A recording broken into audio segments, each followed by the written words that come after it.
आज के इस वीडियो सेशन में पेयर ऑफ स्ट्रेट लाइन को डिस्कस करेंगे। पेयर ऑफ स्ट्रेट लाइन जो होता है, स्ट्रेट लाइन का सबसे ईजीएस्ट पार्ट होता है। इसके कुछ बेसिक फार्मूले होते हैं। अगर बेसिक फार्मूले हमको याद होते हैं और बेसिक कॉन्सेप्ट कुछ हैं, उनको अगर समझ लेते हैं तो पेयर ऑफ स्ट्रेट लाइन का क्वेश्चन चाहे IIT JEE में आए या किसी भी एग्जामिनेशन में हो, चाहे 11th-12th के लिए हो, वो बहुत आसानी से किया सकता है। इसका केवल एक ही क्लास होगा पेयर ऑफ स्ट्रेट लाइन का, तो हम इसको समझाते हुए भी चलेंगे, फार्मूले भी लिखते जाएंगे और कंप्लीट इसको एक ही लेक्चर में पूरा कर देंगे। पेयर ऑफ स्ट्रेट लाइन का मतलब क्या होता है? जैसे पेयर ऑफ स्ट्रेट लाइन है, पेयर ऑफ स्ट्रेट लाइन, तो यहाँ पेयर ऑफ स्ट्रेट लाइन का मतलब है पेयर, यानी दो स्ट्रेट लाइन को आपस में मल्टीप्लाई कर दो तो पेयर बन जाता है। जैसे हमारे पास एक लाइन दी गई A1x plus B1y plus C1 is equal to 0 और दूसरी line A2x plus B2y plus C2 is equal to 0। दोनों को आपस में मल्टीप्लाई कर दोगे पेयर बन जाएगा।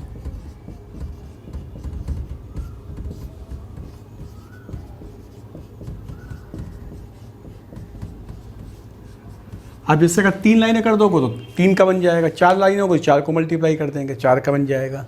हम लोग के कोर्स में केवल पेयर ऑफ स्ट्रेट लाइन है, इसलिए पेयर ऑफ स्ट्रेट लाइन को पढ़ेंगे। जैसे अब ये वाली लाइन ले लें, y is equal to M1x plus C1 और y is equal to M2x plus C2, इनको आपस में मल्टीप्लाई कर दो तो पेयर ऑफ स्ट्रेट लाइन बन गया।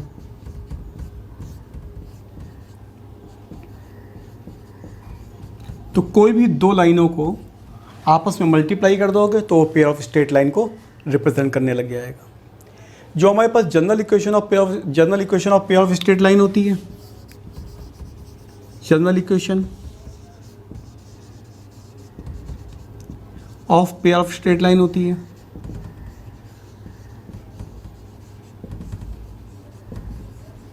वो लाइन होती है ax square plus 2hxy plus by square plus 2gx plus 2fy plus c is equal to 0। ये रिप्रेजेंट करती है पेयर ऑफ स्ट्रेट लाइन को।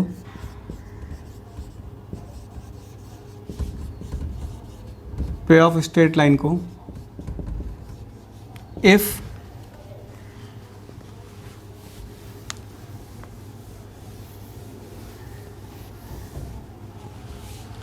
इसको डेल्टा लिखते हैं, ABC plus 2FGH minus AF square minus BG square minus CH square is equal to 0 and H square should be greater than equal to AB। जो ये relation है इसको हम लोग डिटर्मिनेंट की फॉर्म में भी लिख सकते हैं, AHG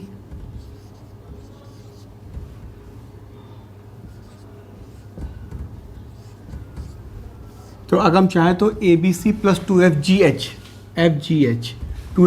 minus AF square minus BG square minus CH square is equal to 0 को हम डिटर्मिनेंट से भी सॉल्व कर सकते हैं। तो डिटर्मिनेंट से कर लो या इक्वेशन से कर लो, और दूसरी कंडीशन जो होती है H square greater than equal to AB होती है।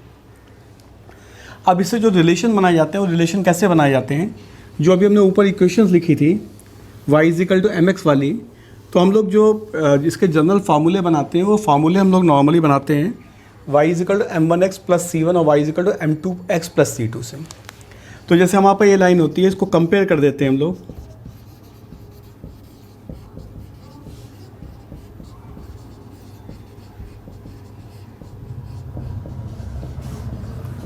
इस वाली लाइन से कंपेयर करते हैं, A1x वाली से कंपेयर नहीं करते हैं। ये मल्टीप्लाई कर दिया। अब नॉर्मली क्या होता है कि हम लोग अगर किसी भी इक्वेशन को कंपेयर करना है आपस में, अगर इक्वल लगे हुए हैं, अगर हम एक कोफिशिएंट इक्वल कर दें तो फिर सारे कोफिशिएंट आपस में हम इक्वल कर सकते हैं। राइट हैंड साइड को जब हम मल्टीप्लाई करेंगे तो राइट हैंड साइड में y स्क्वायर आएगा, y स्क्वायर का कोफिशिएंट 1 है। तो अगर लेफ्ट हैंड साइड में हम b से डिवाइड कर दें तो हमारे पास y स्क्वायर का कोफिशिएंट 1 हो जाएगा, और जब y स्क्वायर का कोफिशिएंट 1 हो जाएगा तो उस केस में हम लोग डायरेक्ट इक्वलिटी लगा सकते हैं हर एक कोफिशिएंट में। नहीं भी अगर b स्क्वायर से डिवाइड करेंगे तो भी काम हो जाएगा, कोई प्रॉब्लम उसमें नहीं आ रही है। तो यहाँ पे अगर हमने b से डिवाइड कर दिया तो a upon b x square plus 2h upon b x y plus Y square plus 2g upon b x plus 2f upon b y plus c upon b ध्यान रखना जीरो इसलिए divide कर दिया। अब ये कन्फ्यूजन ना हो कि राइट साइड में क्यों डिवाइड नहीं किया। राइट साइड को अगर मल्टीप्लाई करेंगे तो आएगा वाई स्क्वायर आएगा माइनस, इसके बाद आएगा m1 plus m2 xy plus m1 m2 x square plus x वाले टर्म्स आएंगे, एक्स वाले टर्म्स इसमें आएंगे plus m1 c2 plus m2 c1 x minus c1 plus c2 y plus c1 c2। अब दोनों के वाई स्क्वायर के coefficient आपस में इक्वल हैं तो डायरेक्टली हम लोग इक्वल कर सकते हैं। तो डायरेक्टली इक्वल करोगे लेफ्ट साइड और राइट साइड में। अगर कोफिशिएंट ऑफ हम एक्स वाई कंपेयर करें तो एक्स वाई के कोफिशिएंट क्या हो जाएंगे, m1 plus m2 is equal to -2h upon b। Right side हमने राइट साइड में माइनस आ रहा है उसको लेफ्ट साइड में मल्टीप्लाई कर दिया है। m1 m2 कितना आएगा, a upon b, x square के कोफिशिएंट कंपेयर कर दिए। अब x के कोफिशिएंट कंपेयर करेंगे तो आएगा c1 m2 plus c2 m1 is equal to 2g upon b. y के कोफिशिएंट इक्वल करेंगे तो हमारे पास आ जाएगा c1 plus c2 is equal to -2f upon b. और कांस्टेंट कंपेयर करेंगे तो आ जाएगा c1 c2 is equal to c upon b. अगर हम शुरू के दो रिलेशन याद रखते हैं m1 plus m2 is equal to -2h upon b और m1 m2 is equal to a upon b तो भी हमारा काम हो जाता है। लेकिन ऑब्जेक्टिव टाइप में अगर बाकी रिलेशन भी याद रखते हो c1 m2 plus c2 m1 और c1 c2 और c1 c2 ये रिलेशन भी याद रखते हो तो ऑब्जेक्टिव टाइप क्वेश्चन में बहुत ज़्यादा आसानी पड़ती है। तो और अगर हम m1 plus m2 -2h upon b और m1 m2 is equal to a upon b भी केवल याद रखते हैं तो भी हमारा काम चल जाता है। हमें बहुत ज़्यादा नीड नहीं है कि पूरा याद रखें। अब इसका एक एग्जाम्पल कर रहे हैं।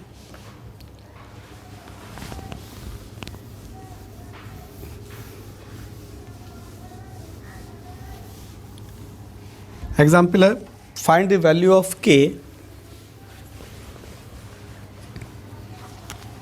find the value of k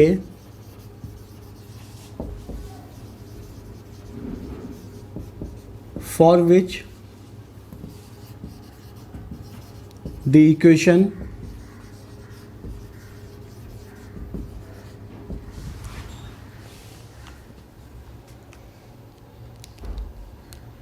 (6 square plus 11xy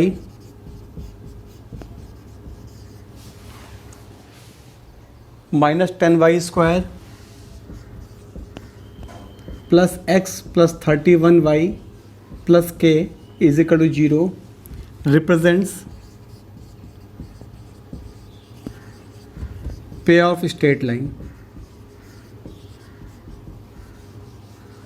k की वैल्यू फाइंड आउट करनी है जिससे गिवन इक्वेशन जो है वो पेयर ऑफ स्ट्रेट लाइन को रिप्रेजेंट करने लग जाए। तो अब इसके लिए हमको सारी वैल्यूज़ फाइंड आउट करनी है। इसके बाद रिलेशन जो ए बी सी वाला बताया था उसमें सब्स्टिट्यूट कर दो इसको। तो यहाँ से हमारे पास अगर कंपेयर करेंगे ax square plus 2hxy plus by square plus 2gx plus 2fy plus c is equal to 0 से। तो यहाँ a की वैल्यू 6 आएगी, h की वैल्यू 11/2, b की वैल्यू -10, g की वैल्यू 1/2, f की वैल्यू 31/2 और c की वैल्यू k। अब इसमें सब्स्टिट्यूट कर देंगे abc plus 2fgh minus af square minus bg square minus ch square is equal to 0।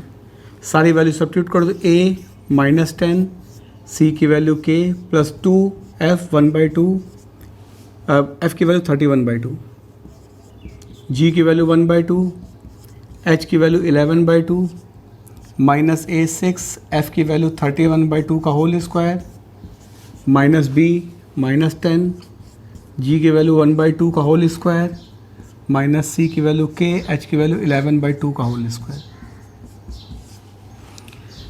इस पूरे को सॉल्व करोगे तो k की वैल्यू आएगी -15। The value of k is coming -15। तो अब h square greater than equal to A B केवल वेरीफाई कर लो। तो h स्क्वायर की वैल्यू 11/2 का होल स्क्वायर, a की वैल्यू 6 है और b की वैल्यू -10 सेटिस्फाई कर रही है। तो यहाँ से k की वैल्यू -15 आ गई। ये इसका एक मेथड है, k की वैल्यू 15। एक दूसरा मेथड करने जा रहे हैं जो इससे आसान पड़ता है और उसके और भी कई बेनिफिट्स हैं, तो उस मेथड को करने जा रहे हैं। उस मेथड को थोड़ा ध्यान से समझना, उससे कई एडवांटेज और मिल जाएंगे इस इक्वेशन को सॉल्व करने के। अब दूसरे मेथड में करते हैं क्या हम लोग कि इस कंडीशन का हमको यूज़ ही नहीं करना पड़ता। इसमें सबसे पहले क्या करेंगे, जो हमारे पास पेयर ऑफ स्ट्रेट लाइन दी है इसके सेकंड डिग्री टर्म ले लेंगे। 6x² plus 11xy minus 10y² और इसके फैक्टर कर लेंगे। तो इसके फैक्टर कितने हो जाएंगे, 6x² plus 15xy minus 4xy minus 10y² is equal to 0।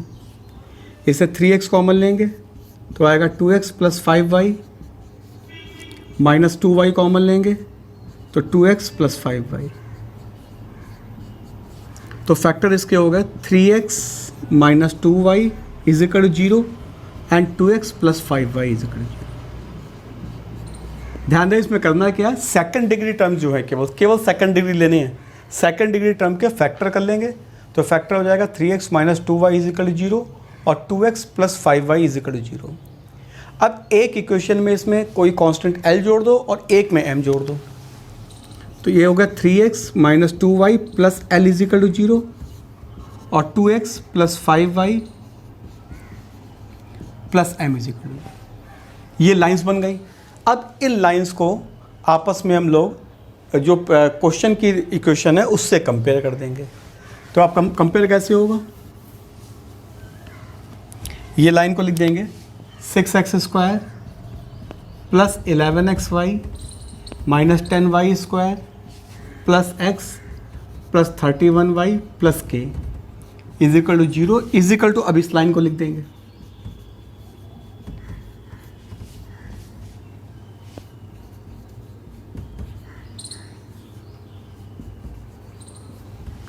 अब इसमें से हमारे पास x² y² और xy के कोफिशिएंट इक्वल करने की नीड नहीं है क्योंकि वो तो पहले ही से ही इक्वल हैं।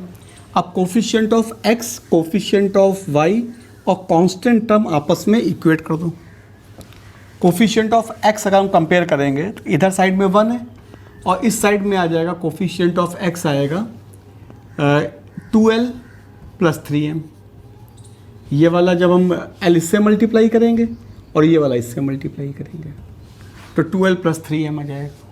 इसके बाद y का कोफिशिएंट इक्वेट करेंगे तो y का कोफिशिएंट किससे किससे आएगा, ये वाला y इससे मल्टीप्लाई होगा और ये वाला y इससे मल्टीप्लाई होगा। तो कितना हो गया, इधर 31 हो गया, इधर हो जाएगा 5l माइनस 2m। इसके बाद कांस्टेंट कंपेयर कर दो। कांस्टेंट में इधर k हो गया और उधर lm हो गया। अब जो ऊपर की दो इक्वेशन दी गई हैं इससे हमको फाइंड आउट करना है l और m की वैल्यू। इससे l की वैल्यू और m की वैल्यू फाइंड आउट करेंगे तो l की वैल्यू इससे आएगी 5 और m की वैल्यू आएगी -3। कैलकुलेट कर लेना। तो अब हमारे पास k की वैल्यू कितनी होगी, इससे हम निकाल सकते हैं k is equal to lm है तो 5 इंटू -3 -15 आ गया।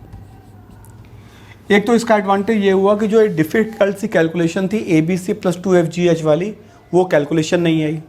और दूसरी चीज़ इसका एडवांटेज ये हो गया कि अगर हमको लाइंस अलग अलग पूछी जाती तो लाइंस अलग अलग आ गई। एक ये लाइन आ गई और एक ये लाइन आ गई। तो हमारा एक एडवांटेज ये हो गया, इससे दो लाइनें अलग अलग भी मिल गई हमको।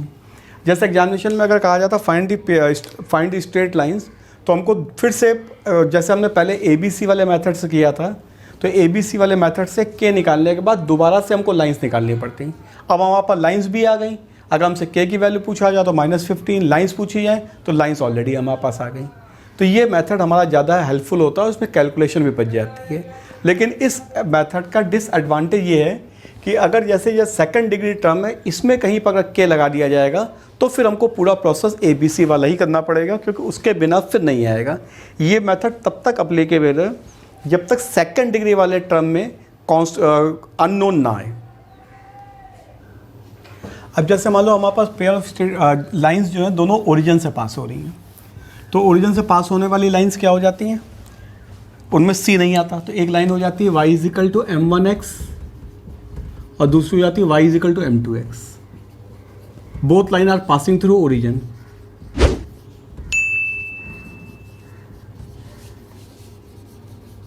Passing through origin.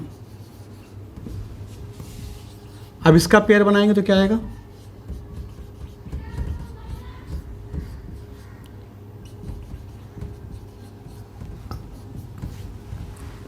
इसको अगर कंपेयर करें, इसको मल्टीप्लाई करेंगे तो आ जाएगा y² - m1 + m2 xy + m1 m2। अब इसमें देखोगे जितने भी हमारे पास टर्म्स हैं सभी में सेकंड डिग्री है, तो this is homogeneous equation of second degree. तो जो लाइनें अगर ओरिजिन से पास होती हैं तो वो हमेशा होमोजीनियस बनती है। होमोजीनियस का मतलब होता है जिसमें हर एक के x और y की पावर का सम करें तो वो सेम आए। जैसे यहाँ पर 2 है, यहाँ पे x की 1 y की 1 जोड़ेंगे 2 आएगी, यहाँ पे भी 2 आएगी। तो जो लाइनें ओरिजिन से पास होती हैं वो होमोजीनियस इक्वेशन होती है सेकंड डिग्री की। इसकी स्टैंडर्ड इक्वेशन क्या होती है, general equation ax² + 2hxy + by² = 0। Compare करेंगे तो उसमें केवल दो ही रिलेशन होते हैं, m1 + m2 = -2h/b और m1 m2 = a/b।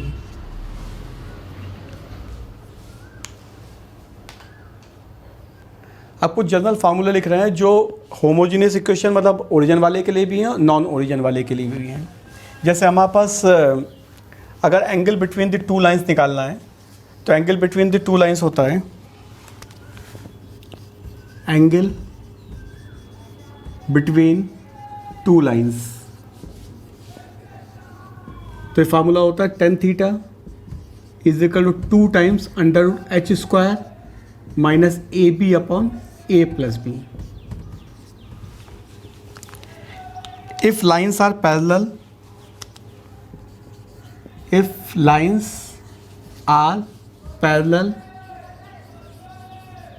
then h² = AB, and if lines are perpendicular then a + b = 0। Equation of angle bisector, ये जो फार्मूला लिख रहे हैं ये सभी के लिए एप्लीकेबल है, चाहे वो लाइन ओरिजिन से पास हो रही हो या ना पास हो रही हो। Angle equation of angle bisector.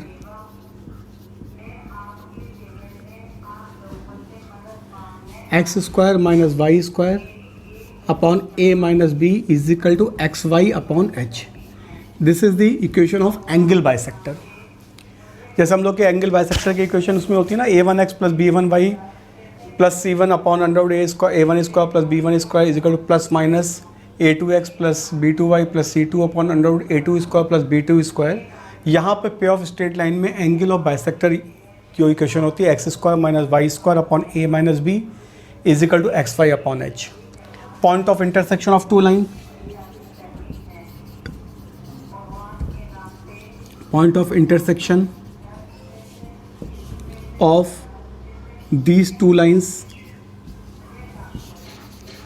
lines या pair of straight line या pair of straight line is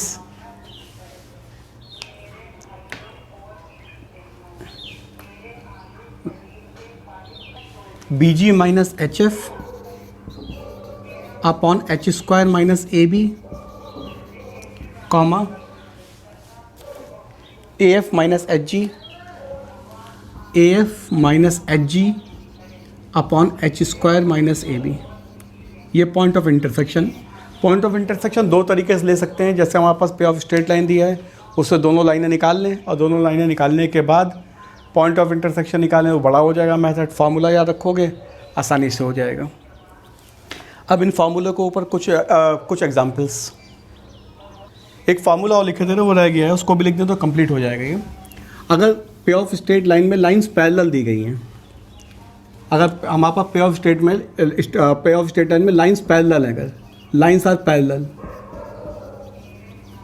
तो उनके बीच की जो डिस्टेंस होती है वो होती है 2 times under root G square minus A C upon A into A plus B. G square minus A C upon A into A plus B, या 2 times F square minus B C upon B into A plus B. ये अगर लाइनें parallel दी गई हैं तो उनके बीच की distance find out कर लेते हैं। जैसे हम लोग वहाँ पे हम लोग की होती है C1 minus C2 upon under root A square plus B square, यहाँ पे होती है। ये जो पॉइंट ऑफ इंटरसेक्शन है और distance between the pay of straight lines हैं, डिस्टेंस बिटवीन द लाइंस हैं, इनके ऊपर कॉम्पिटिटिव एग्जामिनेशन में अक्सर क्वेश्चंस होते हैं। आप कुछ एग्जाम्पल कर रहे हैं, एक पेयर ऑफ स्ट्रेट लाइन का कॉन्सेप्ट और बाकी है, वो एग्जाम्पल करने के बाद करेंगे। Example, find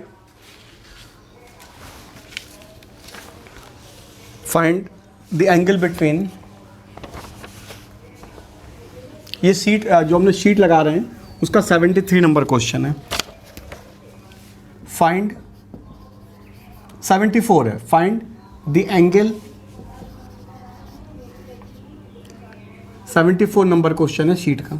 find the angle between pair of straight line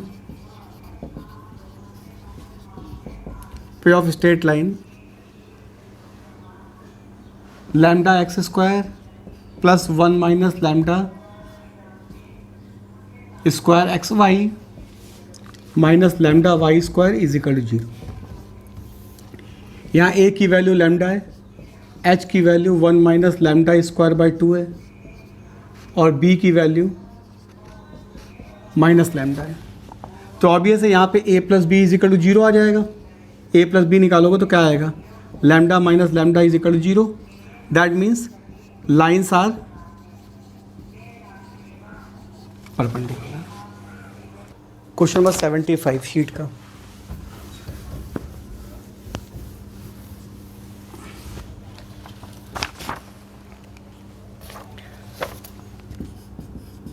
find the angle between pair of straight line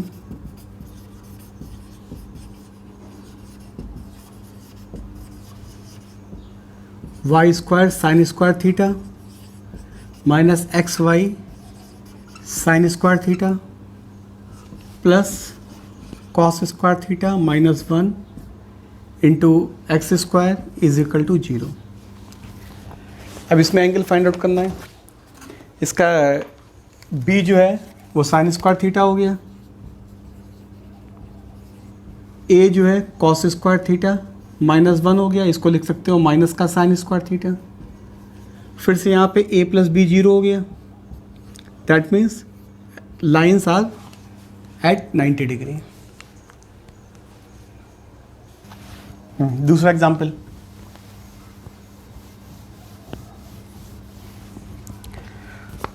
if the angle between the pair of straight line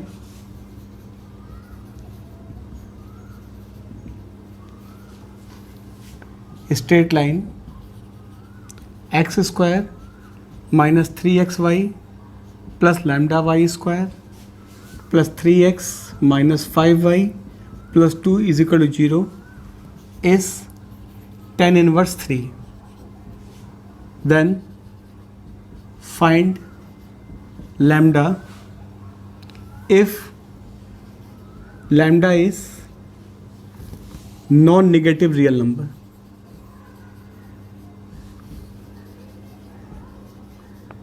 non negative real number. अब इसमें क्या हो जाएगा, line को compare कर लो अगर, तो a is equal to 1, h is equal to -3/2 और b is equal to lambda. Formula tan theta is equal to 2 times √h² minus AB upon a plus B में सब्स्टिट्यूट कर दो इसको। tan थीटा की value हो गई 3 is equal 2 times -3/2 का whole square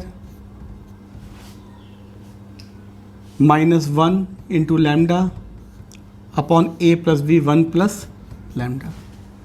तो ये हो गया 3 times 1 plus lambda is equal to √9/4 minus lambda. Squaring both the side 9 into 1 plus lambda का whole square is equal to 4 9/4 minus lambda. This become 9 plus lambda square plus 18 lambda is equal to 9 minus 4 lambda. 9 से 9 cancel, lambda square plus 9 lambda square, 9 lambda square plus 22 lambda, lambda common तो 9 lambda plus 22, तो lambda is equal to 0 and -22/9. But it is given that lambda is non-negative. That is why lambda, the value of lambda is 0. यहाँ पे lambda की value दी गई थी non negative. Non negative का मतलब होता है पॉजिटिव नहीं होना। नॉन निगेटिव का मतलब होता है कि निगेटिव को छोड़ के सभी, यानी 0 भी है और पॉजिटिव भी है। तो यहाँ लैम्डा की वैल्यू केवल 0 को टिक करना है, -22/9 को टिक नहीं करना है, अदरवाइज आंसर गलत माना जाएगा। इसके बाद क्वेश्चन है 77 नंबर। 77 नंबर क्वेश्चन सीट का।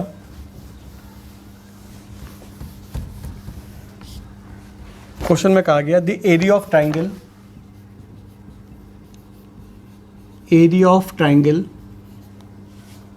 formed by the lines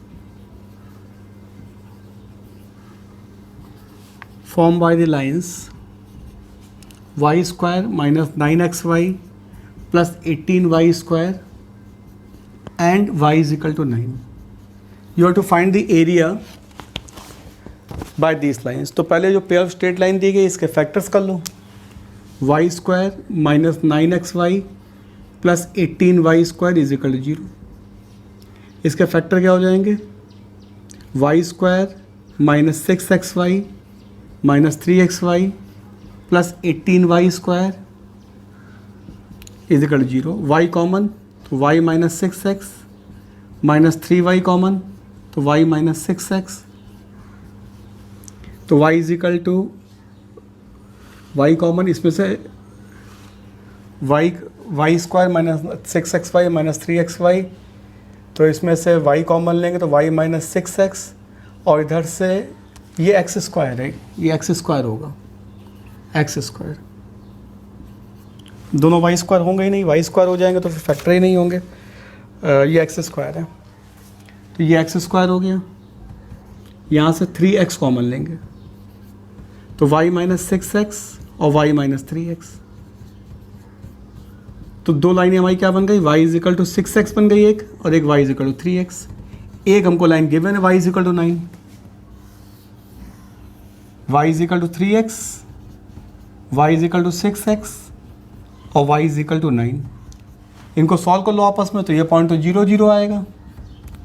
इसमें y की वैल्यू 9 लगाओगे तो x की वैल्यू 3 आ जाएगी, 3 x की वैल्यू y की वैल्यू 3 9, और ये वाली वैल्यू में y की वैल्यू 9 लगाओगे तो x की वैल्यू आ जाएगी 3/2 9। अब एरिया ऑफ ट्राइंगल जो होता है, एरिया ऑफ ट्राइंगल इसको रख दो, तो एरिया ऑफ ट्राइंगल हो गया 1/2 0 0 3 9 3/2 9 1 1 1। दिस बिकम 1/2 और ये कैंसिल हो जाएगा तो 27 minus 27/2, this become 27/4 square unit.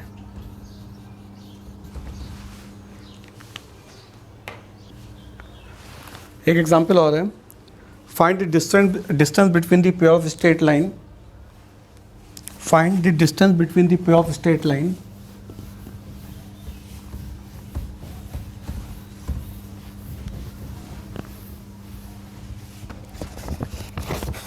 find the distance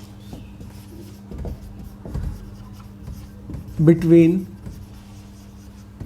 pair of straight line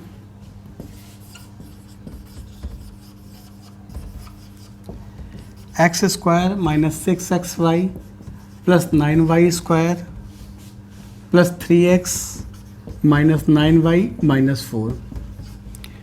तो ऑब्वियस है इसमें कहते हैं कॉन्सेप्ट सिंपल सा होता है कि अगर distance between pair of straight line पूछी गई है तो वो डिस्टेंस जो होगी, वो लाइनें जो होंगी वो पैरेलल लाइंस होंगी, क्योंकि अगर पैरेलल नहीं होंगे तो कहीं ना कहीं कट कर रहे होंगे तो डिस्टेंस 0 हो जाएगी।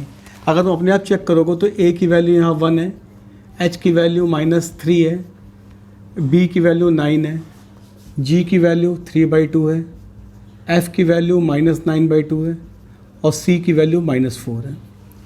तो अगर h square is equal to A B देखो तो सेटिस्फाई हो रहा है। तो ऑब्वियस अगर डिस्टेंस पूछी जाएगी तो पैरेलल लाइंस की ही डिस्टेंस पूछी जाएगी। फार्मूला पैरेलल लाइन के डिस्टेंस का क्या होता है, 2 times √g² minus AC upon a into a plus B. Substitute कर दो इसमें, तो 2 टाइम्स g² 9/4 माइनस AC, तो AC कितना हो जाएगा 1 इंटू -4 अपॉन a की वैल्यू 1 और a प्लस बी 1 + 9, तो ये हो गया 2 टाइम्स √9 और 9/4 + 4 upon 10, it is 2 times 25/4 into 10, it is 2 times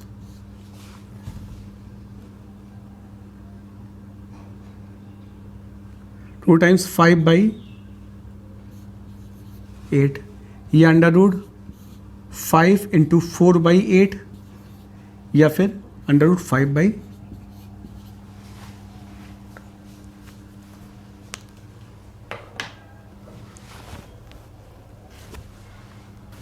next example, ये सीट का क्वेश्चन नंबर 80th है।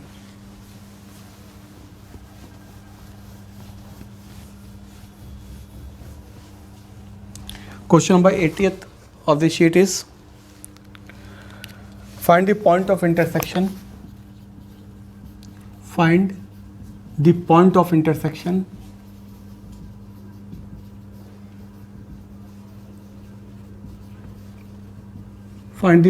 intersection of two lines 2x² minus 5xy plus 2y² minus 3x plus 3y plus 1 is equal to 0। अब इसमें point of intersection का जो formula given था उस फार्मूले का यूज़ करेंगे। यहाँ पहले ए बी सी सब लिख लो। a की वैल्यू 2, h की वैल्यू -5/2, b की वैल्यू 2, g की वैल्यू -3/2, f की वैल्यू 3/2 और c की वैल्यू 1। फार्मूला था bg minus hf upon h² minus ab comma af minus hg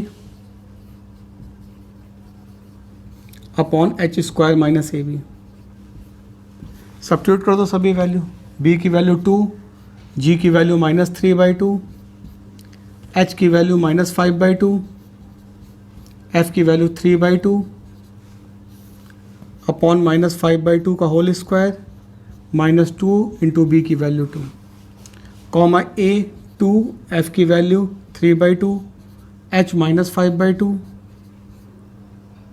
और g की वैल्यू -3/2 अपॉन -5/2 का whole square.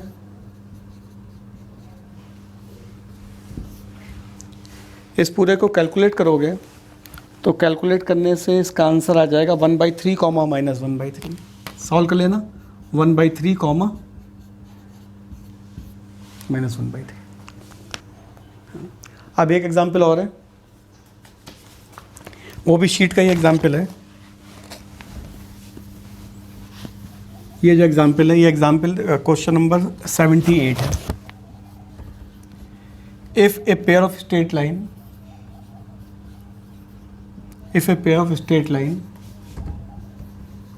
x square minus 2pxy plus minus y square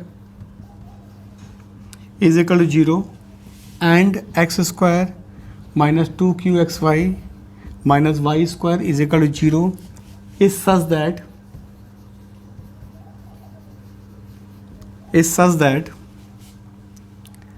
each pair bisect the angle between other.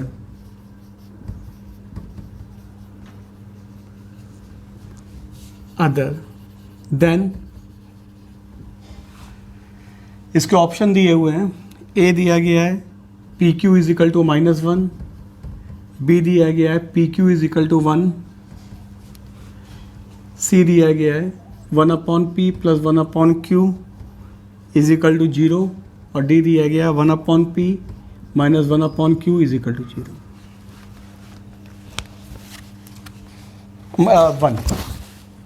1 और ये भी 1 होगा. अब इसमें क्या कहा गया है, ये क्वेश्चन बहुत सिंपल है, कई बार एग्जामिनेशन में पूछा गया है. इसमें करना क्या है कि क्वेश्चंस में ध्यान समझना है केवल बस को. इसमें बोला गया है 2 लाइनें दी गई हैं, एक लाइन का पेयर जो है वो दूसरी लाइन का पेयर है. मतलब एक लाइन का अगर बाइसेक्टर निकालेंगे पहली वाली लाइन का तो वो दूसरी वाली लाइन होगी और दूसरी वाली लाइन का बाइसेक्टर जो होगा वो पहले वाली लाइन होगी. मतलब इसको इस तरीके से समझ सकते हो, जैसे ये लाइन पहली वाली है, फर्स्ट लाइन, और इसके बाद सेकंड लाइन जैसे मान लिया ये वाली है. तो ब्लैक वाली लाइन का बाइसेक्टर ब्लू वाली लाइन है और ब्लू वाली लाइन का बाइसेक्टर ब्लैक वाली लाइन है. मतलब ब्लैक वाली लाइन को ब्लू वाली लाइन बाइसेक्ट कर रही है और ब्लैक वाली लाइन को ब्लू वाली लाइन बाइसेक्ट कर रही है और ब्लू वाली लाइन को ब्लैक वाली लाइन बाइसेक्ट कर रही है. तो यानी कि अगर हम पहले वाली लाइन का बाइसेक्टर निकालें, bisector of X square minus 2pxy माइनस Y square is equal to 0 को निकालें तो हमारे पास बाइसेक्टर की इक्वेशन क्या होती है, X square minus Y square upon A minus B is equal to X Y upon H. तो X square minus Y square, A की वैल्यू 1 है, बी की वैल्यू -1 है, एक्स वाई और एच की वैल्यू -p है. तो ये हमारे पास बाइसेक्टर क्या आ गया, X square minus Y square is equal to 2 upon -p X Y, या X square minus Y square plus 2 upon p, इसको ऐसे लिख लो, X square plus Y square plus 2 upon p X Y minus Y square is equal to 0. This bisector represent second line. Second line is x square minus 2qxy minus y square is equal to 0. अगर ये भी bisector और ये भी bisector तो दोनों लाइनें same होगी, आपस में कंपेयर कर दो. एक्स स्क्वायर का कोफिशिएंट, फिर एक्स वाई का कोफिशिएंट, फिर वाई स्क्वायर का कोफिशिएंट. तो इन दोनों को आपस में इक्वल कर दोगे तो क्या आ जाएगा, p upon 1 upon minus P Q is equal to 1 या P Q is equal to -1. एक बहुत इंपॉर्टेंट क्वेश्चन है, ध्यान समझना इसको. 2-3 कॉन्सेप्ट्स और है पेयर ऑफ स्ट्रेट लाइन का, उसको कंप्लीट कर दे रहे हैं तो ये सेक्शन पूरा हो जाएगा.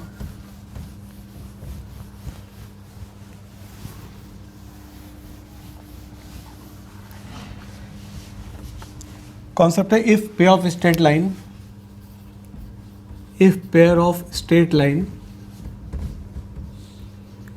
ax square plus 2hxy plus by square, मतलब दोनों लाइनें ओरिजिन से पास हो रही, passing through origin,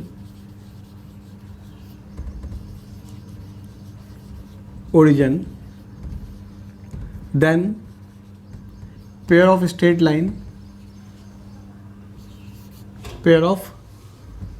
line perpendicular to above. ये क्या हो जाती है, bx square minus 2hxy plus ay square is equal to 0। मतलब को इंटरचेंज, इसका क्या मतलब होता है? Interchange coefficient of X square and Y square and change the sign of X Y. X Y means H का साइन, एच का sign change कर दो आपस में, तो ये हमारे पास perpendicular pair of straight lines आ जाती हैं। इसकी प्रोडक्ट ऑफ परपेंडिकुलर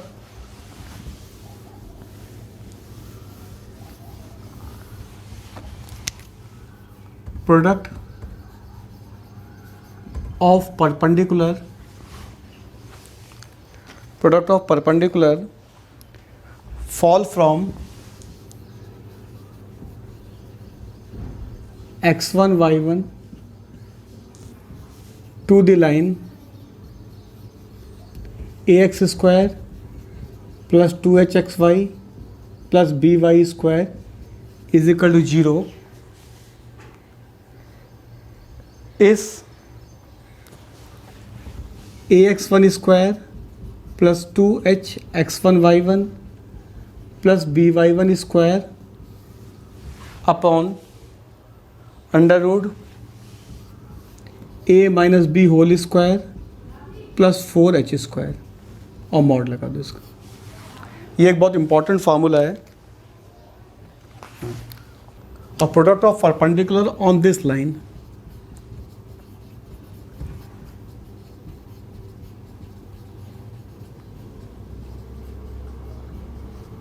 ये भी सेम होता है, ax1 square plus 2h x1 y1 plus by1 square plus 2gx1 plus 2fy1 plus c upon a माइनस b whole square plus 4h square.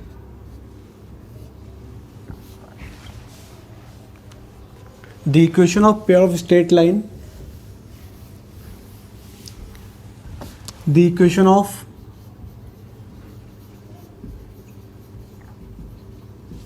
pair of straight line, equation of pair of straight line joining the origin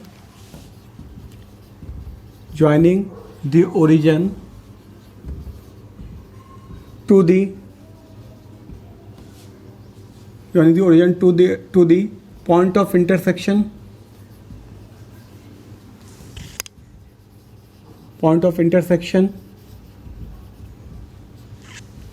of the curve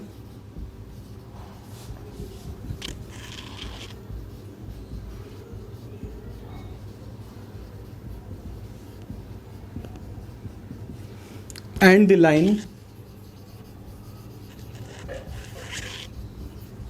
lx plus my plus n is equal to 0। इसे homogeneous equation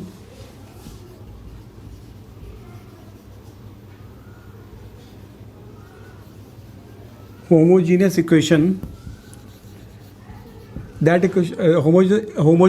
इसको बनाया कैसे जाता है? इसको लिखते हैं, जो लाइन दी गई है इसमें कांस्टेंट को राइट साइड में ले जाते हैं, तो ये होता है lx plus my upon minus n is equal to 1। और जो इक्वेशन दी गई होती है उसमें जो सेकंड डिग्री कर्व नहीं है उनको सेकंड डिग्री में कन्वर्ट किया जाता है। इसको लिख देंगे by स्क्वायर, और ये जो 2gx सिंगल डिग्री था ये, इसमें 1 से मल्टीप्लाई कर देंगे, और c वाले में 1 स्क्वायर से मल्टीप्लाई कर देंगे और वैल्यू सब्स्टिट्यूट कर देंगे।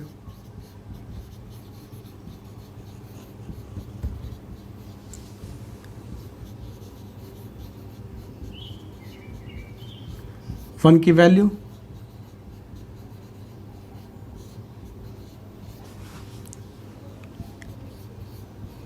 अब ये वो लाइन बन जाएगी जो कि ये सेकंड डिग्री होमोजीनियस इक्वेशन बन जाएगी। तो ये वो लाइन हो जाएगी जो कि ओरिजिन से पास हो रही है। इसका ग्राफिकल कॉन्सेप्ट बताए दे रहे हैं कैसे होता है। इसका ग्राफिकल कॉन्सेप्ट होता है जैसे एक कर्व हमारा पास बना हुआ है, ये कर्व है a x square plus 2hx वाला। इसमें एक स्ट्रेट लाइन है, ये स्ट्रेट लाइन है L X plus M Y वाली, L X plus M Y plus N is equal to 0। और ये कर्व जो दिया गया, जो क्वेश्चन में कर्व दिया गया था, ये कर्व है, ये वाला कर्व जो है a x square plus 2hxy plus b y square plus 2gx plus 2fy plus c is equal to 0 का कर्व है। अब जो ये पॉइंट ऑफ इंटरसेक्शन आए हैं, इनको ओरिजिन से मिलाएं, ये ओरिजिन से मिला दिया, ये पॉइंट ओ, ये मान लिया पी, ये क्यू। तो जो ये इक्वेशन आ रही है फाइनल इक्वेशन, ये ओपी और ओक्यू की कंबाइंड इक्वेशन है। Combined equation means pair of straight line.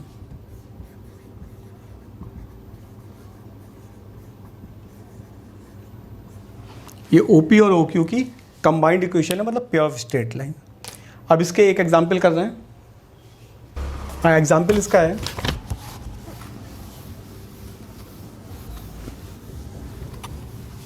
find the equation of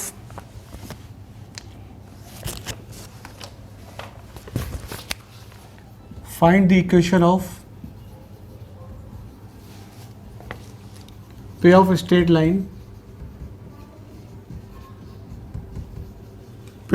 line joining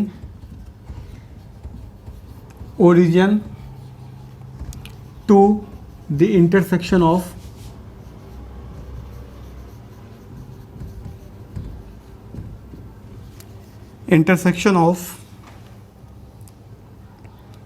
x square plus y square is equal to 9 and xy is equal to 3। अब इसमें ये curve दिया गया है और इसको लाइन दी गई है, इन दोनों को इंटरसेक्शन पॉइंट के ओरिजिन को मिला रहा है। मतलब इससे कोई एक कर्व दिया है, ये तो सर्किल दिया गया मालूम है हमको, और कोई एक लाइन दी गई है, इनके इंटरसेक्शन पॉइंट को ओरिजिन से मिला रहे हैं। तो ये वाली लाइनें आ रही, अपने आप से आ जाएगी वो। तो यहाँ पर ये क्या हो जाएगा, x plus Y upon 3 is equal to 1। अब इसमें x का कोई टर्म है नहीं, तो इसको लिख देंगे X square plus Y square is equal to 9 into 1 square. Figure बनाए चाहे ना बनाए, फिगर से कोई मतलब नहीं है। तो हो गया X square plus Y square is equal to 9 into X plus Y upon 3 का होल स्क्वायर। तो ये हो गया X square plus Y square is equal to 9 से 9 कैंसिल हो जाएगा, X square plus Y square plus 2xy। ये हो गया 2xy इज इक्वल टू 0 या xy is equal to 0। Line कौन कौन सी आ गई, x is equal to 0 and y is equal to 0। तो ये हमारे पास होमोजीनियस बनाने का तरीका होता है। तो पेयर ऑफ स्ट्रेट लाइन का जितना कॉन्सेप्ट था, ये कॉन्सेप्ट कंप्लीट हो गया। सीट हमारी अटैच है इसमें, उसके क्वेश्चंस कंप्लीट कर लेना, और जो क्वेश्चन नहीं है उसको कमेंट बॉक्स में लिख देना, उसको हम सॉल्व करके दे देंगे। तो ये हमारा पास स्ट्रेट लाइन के पूरा कंप्लीट सेक्शन हो गया। अभी स्ट्रेट लाइन के 1-2 सेक्शन और बाकी रहेंगे। उसमें IIT JEE मेंस में जो क्वेश्चन 2002 से लेकर 2019 के बीच में पूछे गए हैं, या उसमें 2020 के भी शामिल कर देंगे, वो पूरे क्वेश्चन और डिस्कस करेंगे। वो थोड़ा बाद में करेंगे, पहले पूरा कॉन्सेप्ट समझ लो। इसके बाद वो IIT मेंस के क्वेश्चंस की एक शीट लगाएंगे 2002 से लेकर 2020 तक के क्वेश्चंस की, और उसको डिस्कस करेंगे।